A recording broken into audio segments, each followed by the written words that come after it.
ये देखिएगा, Shrimad Bhagavad Gita, Gita press group से प्रकाशित है।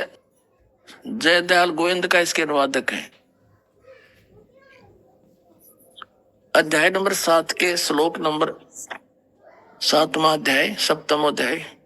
इसमें प्रथम मंत्र हम पढ़ते, इसमें क्या बताया है 7वें अध्याय का गीता जी में कि हे पार्थ, अनन्य प्रेम से मुझ में आसक्तित तथा अनन्य भाव से मेरे प्राण होकर योग में लगा हुआ, योग माने साधना में, जिस प्रकार से संपूर्ण समग्रम यानी संपूर्ण तय, संपूर्ण रूप से, इसका अर्थ है समग्रम माने संपूर्ण, पूर्ण रूप से मुझको संशय रहित जानेगा, उसको सुन, वो ज्ञान बताता हूं। अध्याय नंबर 7 के श्लोक नंबर 2 में क्या बताया है कि मैं तेरे लिए इस विज्ञान सहित तत्व ज्ञान को पूर्णतः कहूंगा, जिसको जानकर संसार में फिर कुछ भी जानने योग्य शेष नहीं रह जाता। अब क्या कह रहा है कि ऐसा ज्ञान बता दूंगा, इसको सुनने के बाद फिर कुछ भी जानना शेष नहीं रहेगा। अब हम इसके 12वें श्लोक पर आते हैं।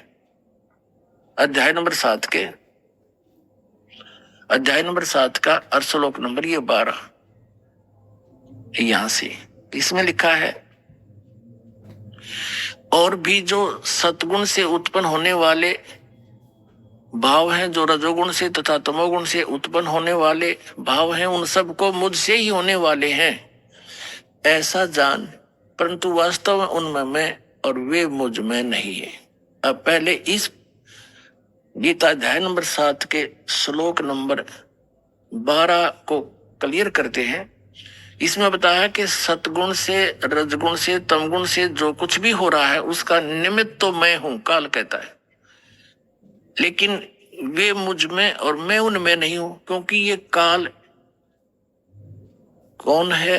ये ब्रह्मा विष्णु महेश जी का पिता है, और इसने इन तीनों पुत्रों को एक एक गुण युक्त बना दिया। रजगुण ब्रह्मा जी, सतगुण विष्णु, तमगुण शिव जी। इनके द्वारा क्या हो रहा है? रजगुण ब्रह्मा जी के अंदर से निकल रही वो तरंगे हमें प्रभावित करती हैं, जिस कारण से हम संतानों उत्पत्ति के लिए विवश हो जाते हैं। सभी प्राणी संतानों उत्पत्ति करते हैं काम वासना से प्रभावित होकर के, और फिर यहाँ के सुख सुविधा के लिए ठाट बाट की बकवादों को, उसी के दबाव में हम सब खोज रहे। ये उससे हो रहा है। फिर सती थी यानी मोह ममता एक दूसरे में, ये सतोगुण भगवान श्री विष्णु जी के शरीर से निकल रही उन तरंगों के कारण हमारे ऊपर अफेक्ट है ये, जिससे हम एक दूसरे ममता है, भाई का बाण, भाई का प्रेम, माता पिता में लगाओ, बच्चों के अंदर संपत्ति में मोह है, ये हटाया नहीं हट सकता। चाहे कितने सिर पर टिकले इंसान, इतने विवश है हम यहाँ पर। और फिर तीसरा तमोगुण भगवान शंकर का अपने पता ही है, संहार करता है। कहते हैं इन तीनों से जो कुछ भी हो रहा है इसका मुख्य कारण तो मैं ही हूं, निमित्त तो मैं ही हूं, लेकिन ये मुझ में नहीं, मैं नहीं, क्योंकि इनसे अलग रहता है, इनसे गुप्त रहता है अलग से। ये ब्रह्मा विष्णु महेश को नहीं पता आज तक में हमारा पिता कौन है। ये सब गुप्त रहकर सब कार्य करता है। इसने प्रतिज्ञा कर रखी है कि मैं कभी अपने वास्तविक रूप में किसी के समक्ष नहीं आऊंगा।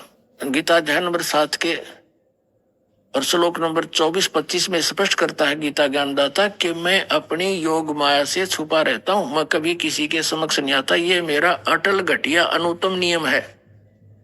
और ये मूर्ख जन समुदाय मुझ अव्यक्तम व्यक्तिम आपनम मनन्ते अबुधा, ये मूर्ख, ये सामने खड़े ये मुझे कृष्ण मान रहे होंगे, शरीर माया हुआ, आई एम नॉट कृष्ण, क्योंकि कृष्ण के अंदर तो बोल रहे था वो काल।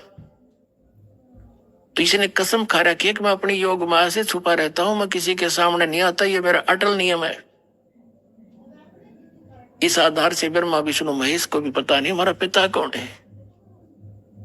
इन्होंने समाधि लाला थक गए, इन्होंने लास्ट में विधान बना दिया कि निराकार है भगवान, उसका प्रकाश देखा जाता है। प्रकाश भगवान बिना प्रकाश किसका देखते हो फिर?